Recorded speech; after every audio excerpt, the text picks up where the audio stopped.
ہماری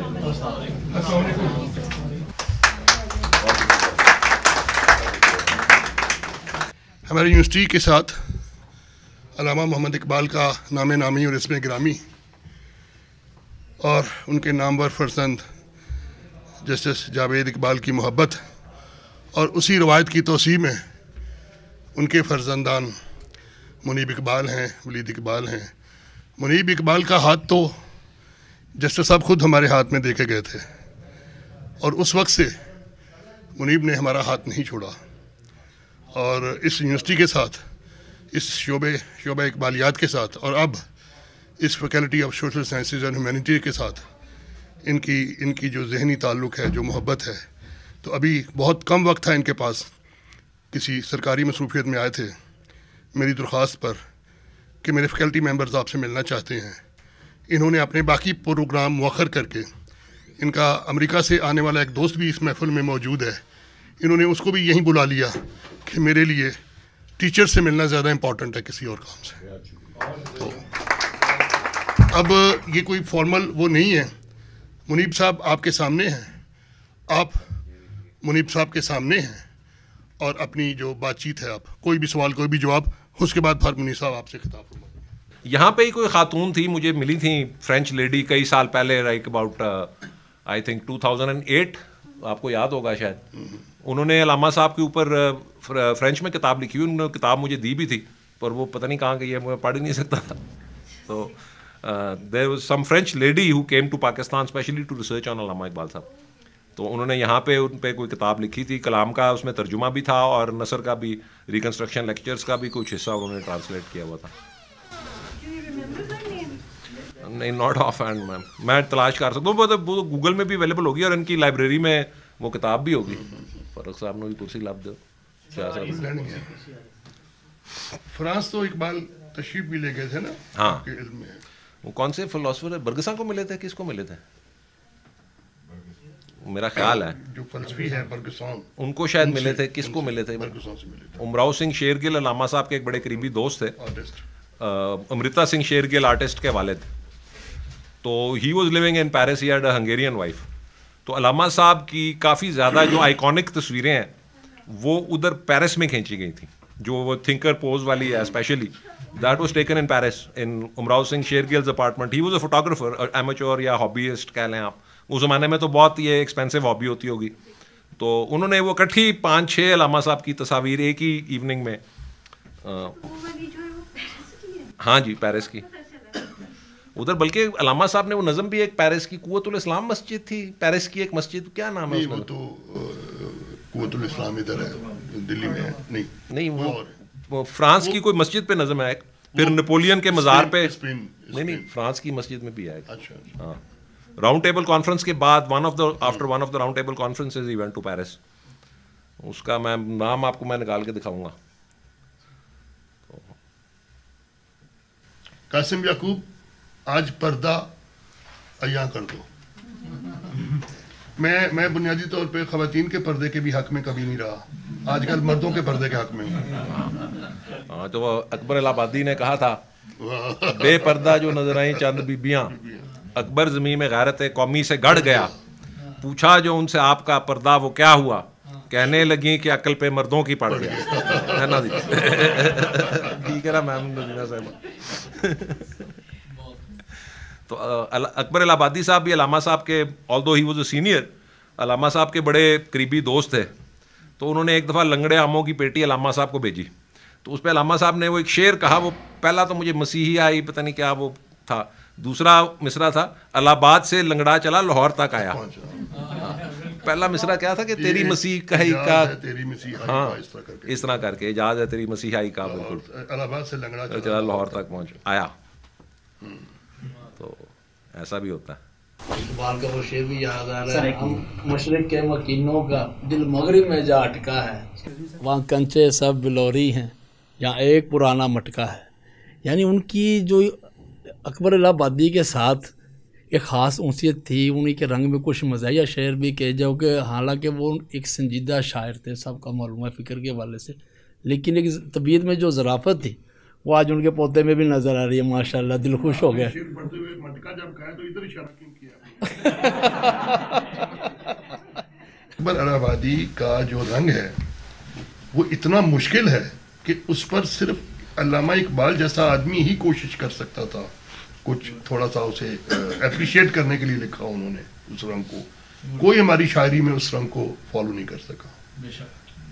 آپ جاوید اقبال صاحب کی صحبت میں رہے ہیں، ان سے سنتے رہے ہیں، کار میں باتیں ہوتی رہی ہیں، تو اقبال کی زندگی کا کون سا ایسا واقعہ یا ان کا کون سا ایسا رخ ہے جس سے آپ نے بہت زیادہ انسپائریشن لی ہو یا آپ کو بہت زیادہ ہانٹ کرتا ہو اور آپ اس کا کثرت سے اپنی گفتگو میں یا اپنی تقاریر میں ذکر کرتے ہوں؟ جی وہ تو سب سے پہلی چیز جو حضرت علامہ کی میرے نزدیک جو فیول یا ایندھن تھی جس سے ان کی سوچ چلتی تھی یا جنریٹ ہوتی تھیں ساری چیزیں، وہ ان کا جذبہ عشق رسول صلی اللہ علیہ وآلہ وسلم. تو وہ سب سے اہم اور بڑی اور ضروری چیز ہے علامہ صاحب کی سوچ اور فکر کو سمجھنے کے لیے. اور وہ میں تو جہاں پہ بھی زیادہ تر گفتگو کرتا ہوں وہ گھوم گھما کے اسی چیز پہ آ جاتی ہے، کیونکہ علامہ صاحب کی زندگی کا ہر پہلو جو ہے اس کا بنیاد اسی جذبہ عشق رسول صلی اللہ علیہ وآلہ وسلم کے ساتھ. تو اب میں اس کا جو بھی آپ کسی بھی واقعہ یا کسی بھی چیز کے بارے میں بات کرتے ہیں علامہ صاحب کی، تو وہ اس کی اوریجن جو ہوتی ہے اس کی کوئی نہ کوئی حضور صلی اللہ علیہ وآلہ وسلم کی حیات طیبہ یا ان کی کسی حدیث یا ان کی کسی روایت سے تعلق ہوتا ہے. اگر بہو نہ رسیدی تمام، بالکل ایگزیکٹلی. تو وہ بات ہے. اس کے بعد تو پھر باقی ساری چیزیں ثانوی ہو جاتی ہیں، سیکنڈری ہو جاتی ہیں. ایک تھوڑا سا مختلف سوال ہے. اقبال اور ڈاکٹر جاوید اقبال کے حوالے سے ہم اکثر سنتے ہیں کہ ان کے خیالات میں کچھ بود تھا یا انہوں نے کوئی ایکسٹینڈ کیا خیالات کو یا کسی اور طرح پیش کیا. تو آپ ان کے بیٹے کی حیثیت سے آپ کس طرح دیکھتے ہیں کہ وہ کنٹینیوٹی اسی طرح چلی آ رہی ہے آپ تک خیالات کی؟ جو سب سے پہلی بات جو مجھے میرے والد نے سبق سکھایا تھا نا، وہ انہوں نے یہ سکھایا تھا کہ ہر چیز کی تحقیق خود کر کے اس کی تہ پہ خود پہنچو، اپنے مطلب خود اخذ کرو. تو میں تو وہی چیز اپلائی کرتا ہوں علامہ صاحب کے کلام پہ بھی، سوچ پہ بھی، فکر پہ بھی. اور میرے والد اپنے طور پہ علامہ صاحب کو سمجھ کے ان کے پیغام کو آگے پہنچاتے تھے. میں جو کچھ اپنے طور پہ سمجھتا ہوں میں اس کو سمجھ کے آگے لوگوں تک پہنچاتا ہوں. اب یہ ضروری نہیں ہے کہ ہم دونوں ایک دوسرے سے اتفاق ہر چیز پہ کریں. یہی میرے والد نے سب سے پہلی چیز مجھے سکھائی تھی کہ اگر تم میری بات سے بھی اتفاق نہیں کرتے اور تم سمجھتے ہو تمہارے پاس اس سے کوئی بہتر بات ہے یا تشریح ہے یا اس کو دیکھنے کا کوئی مختلف زاویہ ہے تو ضرور اس کو دیکھو. میں اپنے والد کے ساتھ جو ہماری ڈسکشنز ہوتی تھیں وہ ہوتی ہی اس نوعیت کی تھیں. اور وہ کئی دفعہ یہ ہوتا تھا کہ ہاں وہ میرے والد مجھے کہتے تھے کہ ہاں ٹھیک ہے تمہاری یہ بات جو ہے یہ میرے والے ویو سے بہتر ہے یا زیادہ مناسب ہے. تو وہ چیز تو کنٹینیو کرتی رہتی ہے. علامہ صاحب کا یہی جو پیغام جو میرے والد نے مجھے سکھایا ہے کہ خود تحقیق کر کے اپنے نتائج پہ خود پہنچو اور اپنے مطلب جو ہیں وہ خود اخذ کرو، یہی پیغام ہر کسی کے لیے ہے، یہ صرف میرے لیے نہیں ہے. تو آپ جو بھی آپ حضرات خواتین و حضرات علامہ صاحب کو سمجھنا چاہتے ہیں اپنے طور پہ سمجھیں ان کی. کیونکہ میں اب ایک نظم آپ فرض کریں 10 سال پہلے پڑھتے ہیں، میں نے پڑھی ہے، مجھے اس کا کوئی اور مطلب سمجھ میں آیا. اب میں پڑھتا ہوں مجھے اب اس کا کوئی اور مطلب سمجھ میں آتا ہے. اور دوسرا جو آپ کی بات کا ایک اور یہ زاویہ جو ہے کہ علامہ صاحب کی صرف جو سوچ اور فکر ہے اس کے پیغمبر ان کی اولاد نہیں ہے. صرف کروڑوں لوگ ہیں، لاکھوں لوگ ہیں جو علامہ صاحب کو شاید مجھ سے بہتر سمجھتے ہیں، میرے والد سے بھی بہتر سمجھتے ہیں، کیونکہ ان کی اپنی ایک جو انڈرسٹینڈنگ ہے علامہ صاحب کی. علامہ صاحب کا جو کلام ہے، جو سوچ ہے، وہ فکر ہے، وہ ہر کسی کو مختلف طریقوں سے ٹچ کرتی ہے یا مختلف طریقوں سے سمجھ آتی ہے. تو ہر کسی کے ذہن میں ایک اپنا حضرت علامہ کا امیج ہے. وہ کوئی ضروری نہیں ہے کہ میں اسے اتفاق کروں. اب وہ آپ کے ان کے ایک بڑے عزیز دوست ہیں زاہد حامد صاحب، آپ نے ٹی وی پہ دیکھا ہوگا، ان کی ایک اپنی ویو ہے علامہ صاحب کے بارے میں. ابھی وہ جو خادم حسین رضوی صاحب تھے ان کی ایک اپنا علامہ صاحب کے حوالے سے تھا. اب یہ ضروری نہیں ہے کہ ہم بھی اسی نقطۂ نگاہ کے ساتھ اتفاق کریں، بٹ وہ ان کا اپنا انٹرپریٹیشن ہے علامہ صاحب کا. میں کم از کم یہ تو نہیں، میں یہ محسوس کرتا ہوں کہ میں کون ہوتا ہوں اگر کوئی علامہ صاحب کو اپنے طور پہ سمجھ رہا ہے، اس کو روکنے والا یا کہنے والا کہ تم صحیح نہیں سمجھ رہے ہو. وہ اس کی سمجھ ہے. تو وہ ہر شخص اپنے طور پہ جو سمجھتا ہے اس کو اس کا حق ہے. تو یہ کوئی میں یا میرے والد اکیلے نہیں علامہ صاحب کے پیغام کو آگے لے کے جانے والے. تو گئے دن کے تنہا تھا میں انجمن میں, یہاں میرے رازداں اور بھی ہیں. تو وہ علامہ صاحب کے دور میں تھے, تو ہم لوگ تو بہت بعد میں آئے ہیں. اس طرح تو اب وہ چیز ملٹی فولڈ انکریز ہو گئی ہوئی ہے. وہ ہر سال میں محسوس کرتا ہوں کہ وہ لوگوں کی جو ایونٹس ہوتے ہیں یا مجھ سے ریکویسٹ ہوتی ہیں ایونٹس پہ آنے کی یا ویڈیو میسیجز بھیجنے کی یا زوم کانفرنسز بھیجنے کی, وہ ہر سال 100 گنا بڑھتی جاتی ہے. اور مجھے سمجھ ہی نہیں آتی کہ میں ٹائم کا کیا کروں. میرے پاس اتنا ٹائم ہی نہیں ہوتا جتنے لوگوں کی ڈیمانڈز ہوتی ہیں. مجھے زیادہ تر لوگوں کو معذرت کرنی پڑتی ہے. 90% لوگوں کو اس دفعہ مجھے معذرت کرنی پڑی ہے کیونکہ وہ کووڈ اور وہ سارا کچھ اور وہ ٹائم ہی نہیں اتنا میں مینیج کر سکتا. ہیومنلی پاسبل نہیں ہے.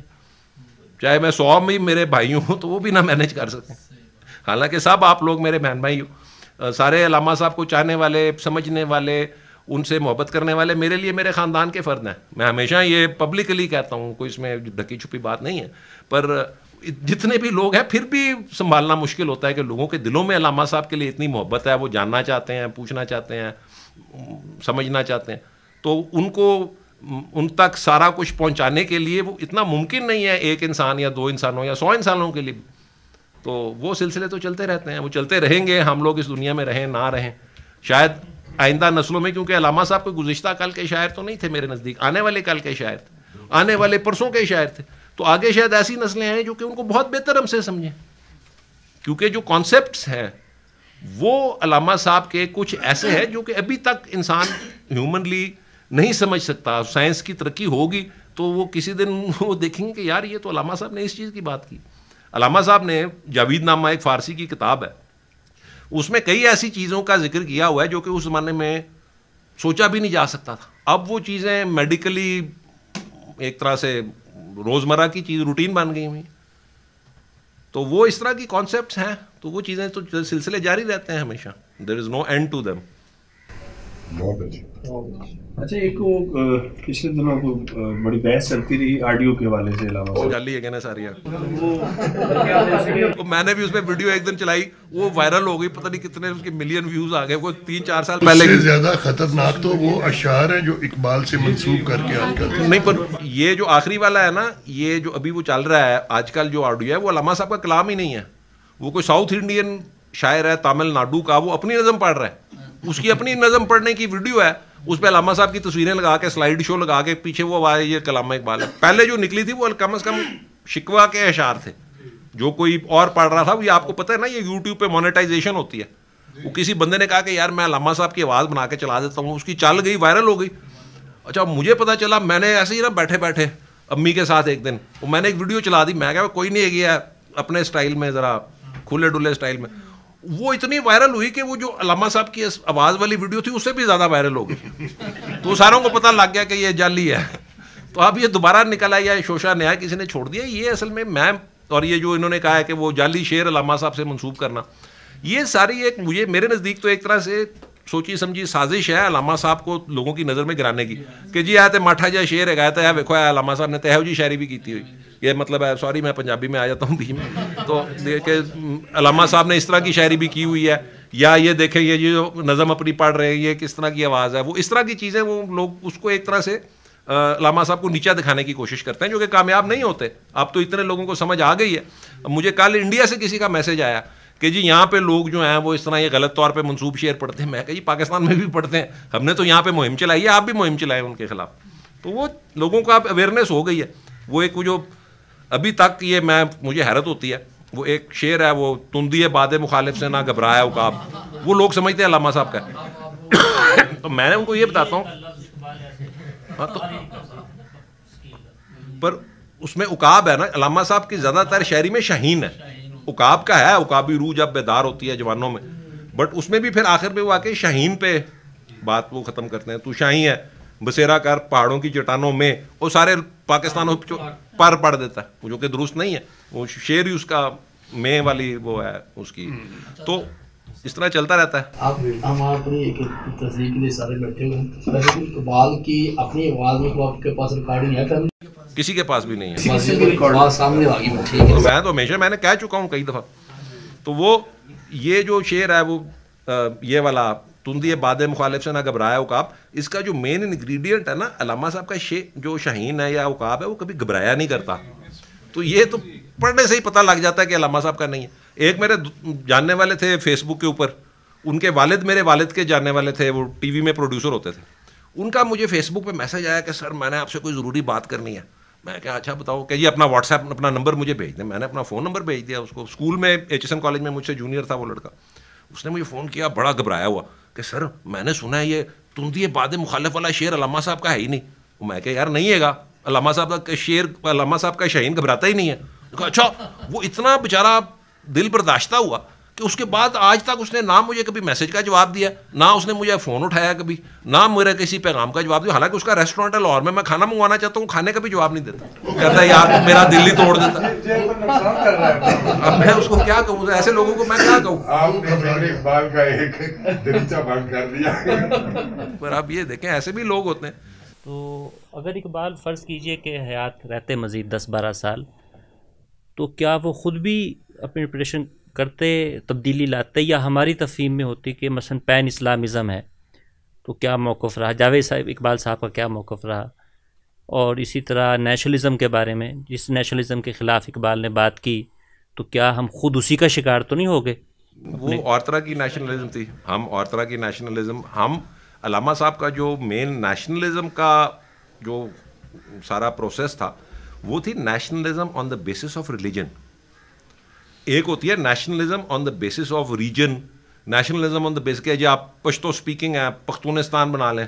یہ تاریخ قائد اعظم کی زندگی میں چلی تھی. وطنی قومی پاکستان کی یہ آپ جس وقت 1947 میں پاکستان کریٹ ہوا ہے, 1946 کے الیکشنز میں جو خدائی خدمت گار تھے, جو یہ ANP کے پریڈیسیسر, انہوں نے فرنٹیئر پروونس تب کہلاتا تھا, ادھر میجورٹی حکومت قائم کر لی تھی. انہوں نے کہا تھا ہم پاکستان میں شامل نہیں ہونا چاہتے, ہم پختونستان بنانا چاہتے ہیں. تو پھر انگریز نے ریفرینڈم کروایا تھا, اور ریفرینڈم میں 99% یا 94% ووٹ پاکستان کے حق میں ڈلا تھا. تو پھر وہ پاکستان کا حصہ بنے. تو وہ وطنیت on the basis of language یا ایریا یا ٹیریٹری, اس کے علامہ صاحب خلاف تھے. Nationhood on the basis of religion کے حامی تھے.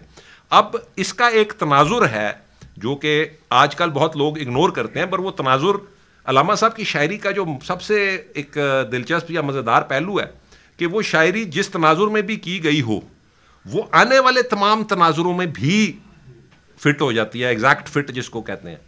تو یہ جب پہلی جنگ عظیم کے بعد سلطنت عثمانیہ جو تھی, آج تو ہم اس کا سوچتے ہیں ہمیں پتہ ہی نہیں ہے سوائے یہ ڈرامو ڈراموں کے, یہ جو میں نے تو آج تک نہیں دیکھا یہ کیا ارطغرل کی نہ ہوتا, میں نے آج تک نہیں دیکھا اس ڈرامے میں کیا ہوتا ہے. بٹ ایک جو سلطنت عثمانیہ تھی اس میں ایسے ممالک تھے, یہ جو ساری مڈل ایسٹ ہے یہ سارے اس کے صوبے تھے, عراق, شام, کیا اردن, اسرائیل, فلسطین, سعودی عربیہ, حجاز, یہ سارے اس کے صوبے تھے. تو ادھر پہلی جنگ عظیم کے بعد انگریز نے دوسری قومیتوں کی دوسری بنیادوں کی بیس پہ نیشن ہوڈ کے کانسیپٹس ابھارے کہ عرب علیحدہ ہیں, باقی مسلمان علیحدہ ہیں. تو انہوں نے اپنے آپ دیکھیں کہ وہ ایک ملک تھا, اس کی کوئی تقریباً 12 ممالک انہوں نے بنا دیے ورلڈ وار 1 کے بعد. تو یہ بنیادی طور پہ تناظر وہ تھا. پر یہ اسی طرح بلوچستان, پختونستان, سندھو دیش, اور اگر یہ پنجاب, اس طرح یہ 4 بناتے ہیں تو یہ اس چیز کو بھی کور کرتا ہے کہ آپ کی وطنیت جو ہے وہ کسی اور چیز کی بیس پہ نہیں ہونی چاہیے. یہ Islam is the concept of nationhood, اور اسی بنیاد پہ تخلیق پاکستان ہوئی تھی. جو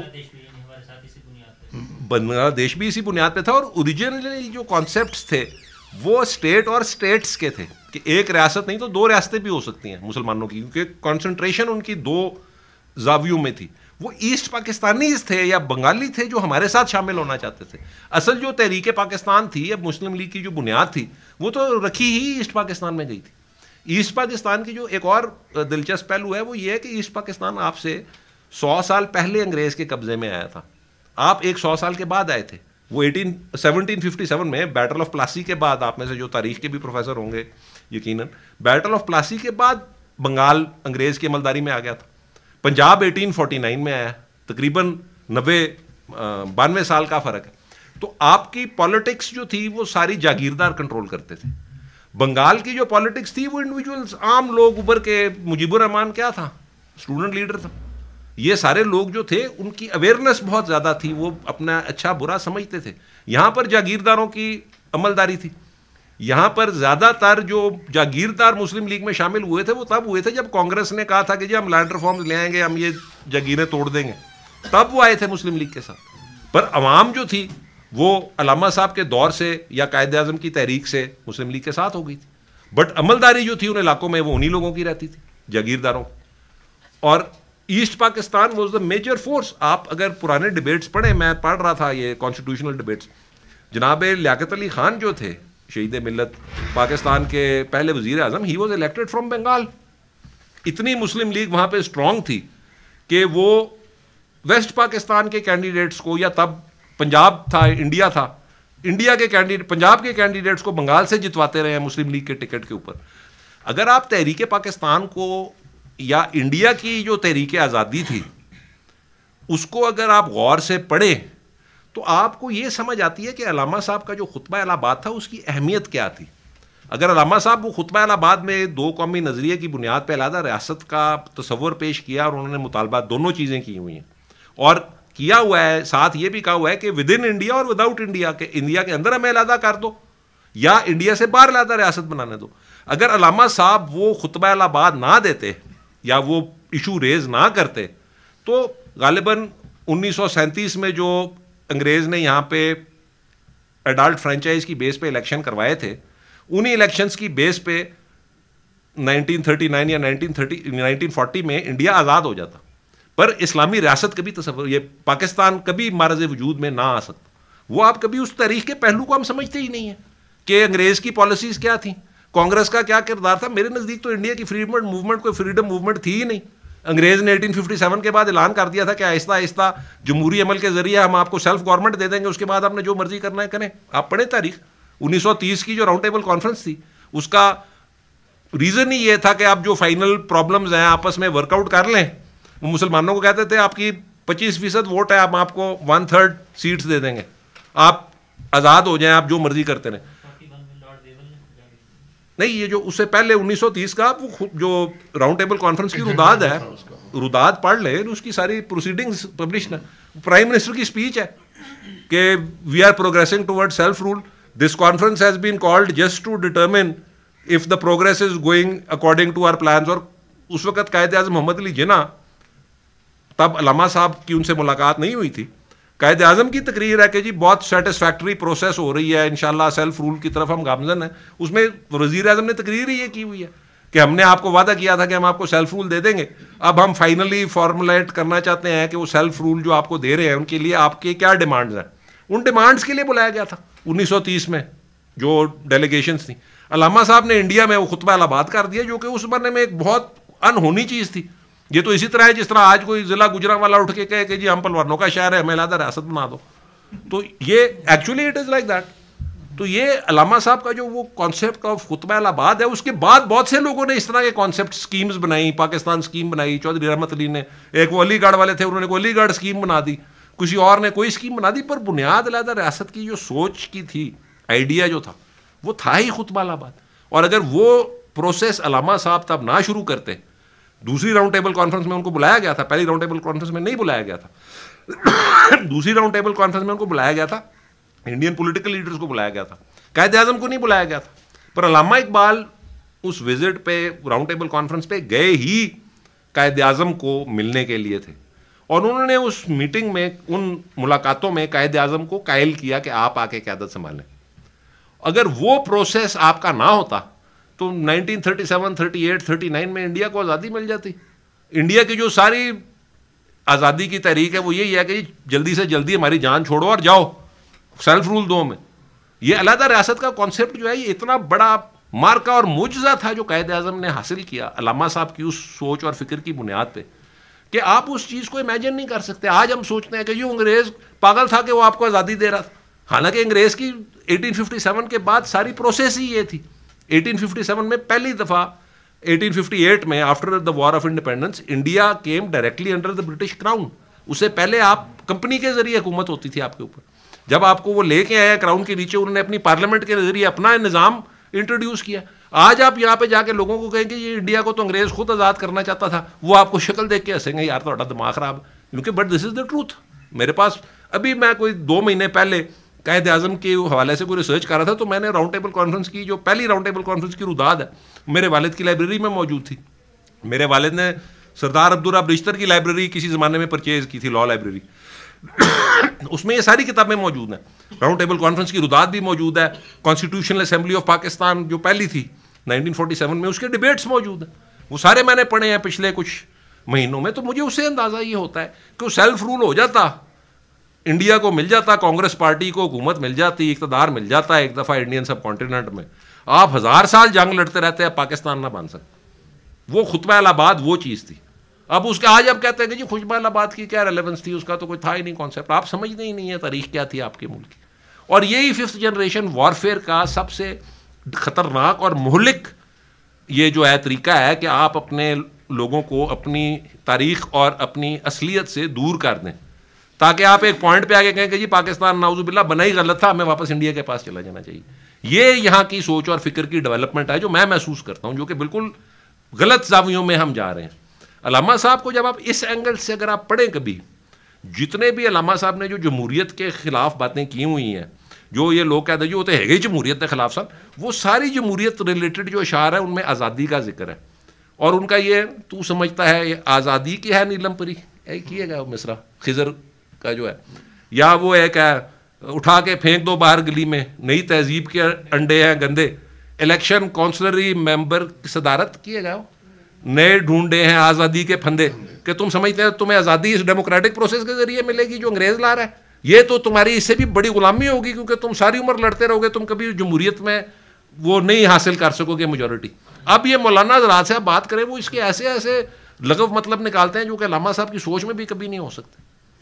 بٹ جو اس کا جو کانسیپٹ ہے وہ علامہ صاحب نے ایک پوری نسل کو ذہنی طور پہ تیار کیا تھا آزاد ریاست کے لیے اس پروسیس کے ذریعے, کہ یہ جو انگریز کی پالیسی ہے سیلف رول تمہیں دینے کی جمہوریت کے ذریعے, یہ تمہارے لیے موت ہے.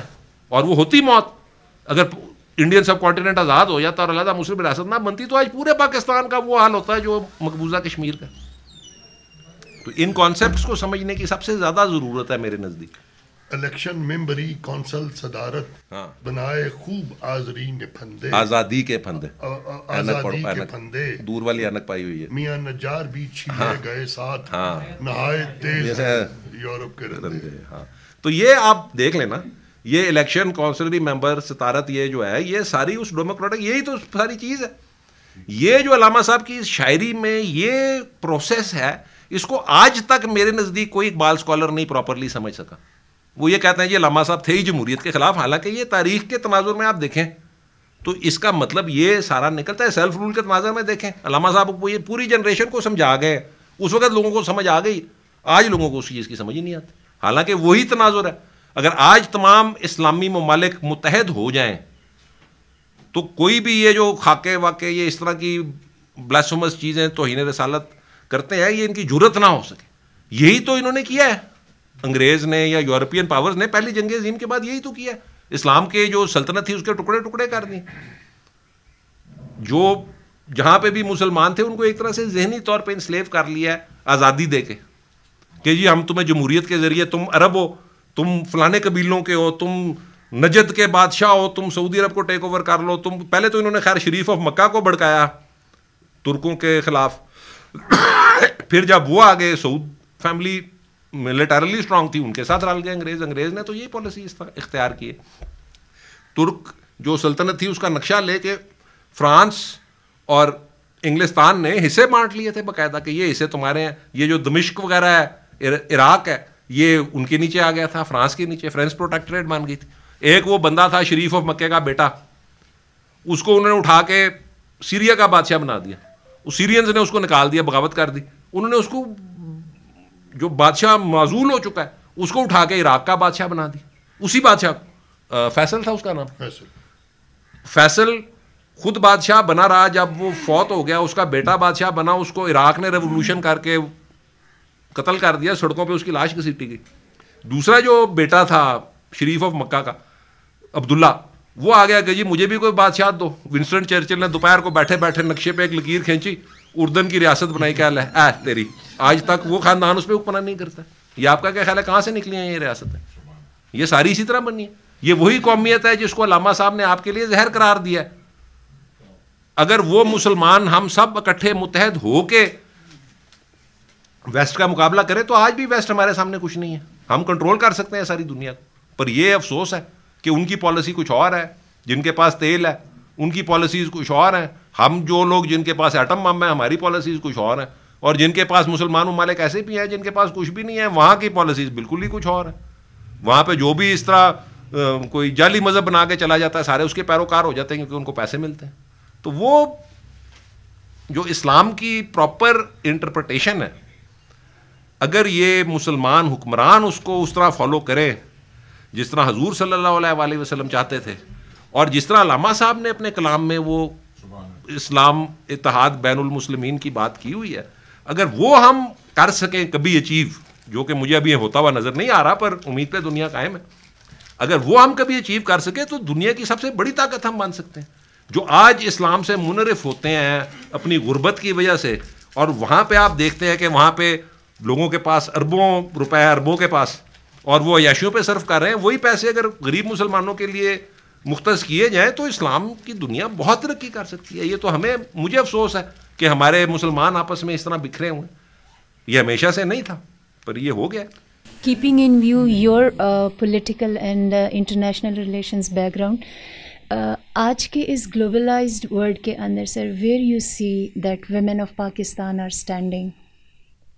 Well, women of Pakistan, actually, you see, the unfortunate aspect of women in Pakistan is, Particularly in the political context. Anji, the unfortunate aspect of this is that are not just only Allama Sahab, also Quaid-e-Azam, both of them wanted women to have a very, aham and, strong role, in very prominent and strong role in the future development of our nation.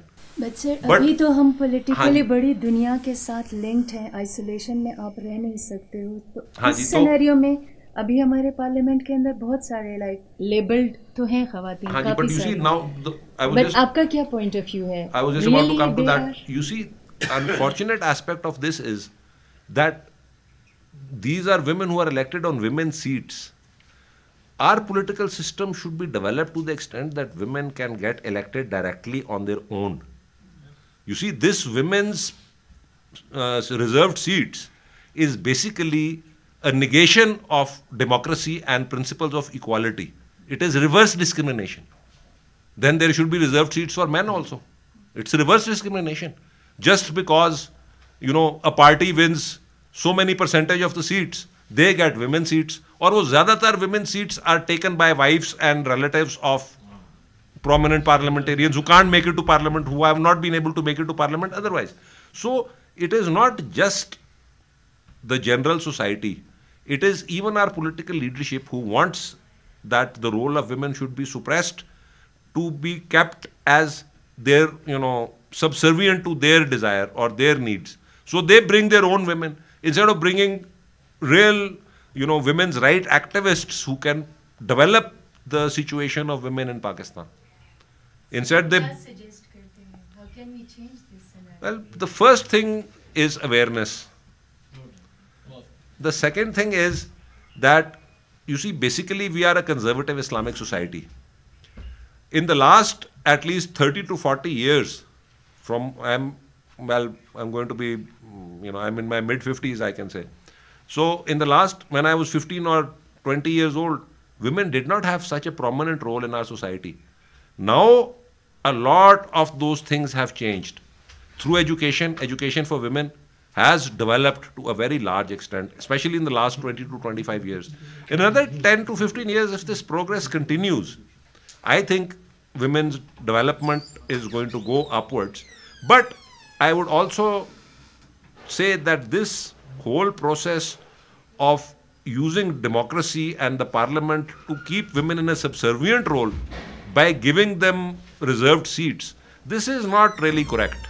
I don't really agree with it, because ultimately it just ends up being an extension of male chauvinism, because they bring women of their own choice. It is not women who get elected on their own, in their own right.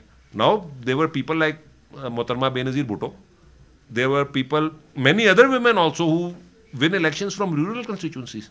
But they win basically because they are the wife or the daughter or the sister of somebody prominent. Ye jab BA condition was put, in a lot of families, the women were more educated than men. Men couldn't contest the elections because they didn't have BAs, and women had graduation.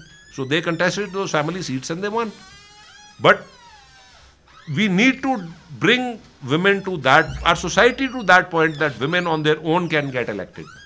Women on their own can go out on the street at night and not be afraid. I went to Iran with my father in 1997. We were being driven from the airport to the hotel. The first thing, one of the things I saw was, it was in the middle of the night, like midnight, and there was a car standing on the road which had a flat tire, and the women were changing the tire themselves. Nobody was bothering them. You know, it is a neighboring country of yours. It is perhaps a more conservative Islamic society. But the role of women, the strength of women there is much stronger than strength of women over here. Probably because a lot of their manpower died in the Iran-Iraq war, and the percentage of women population increased multifold. That is probably an ingredient which I don't wish something like that would happen in Pakistan, but I wish women would rise and achieve that position which similar to other countries, including Iran. Iran is an Islamic society. Women wear hijab, but women are not afraid. One of the common things of Iran is, if you are standing on the side of the road, people ask you to give you a lift, and you sit with them and you pay them part of the petrol, and it's like a private taxi. It is common everywhere in every city of Iran, and women are not afraid of sitting in somebody's car.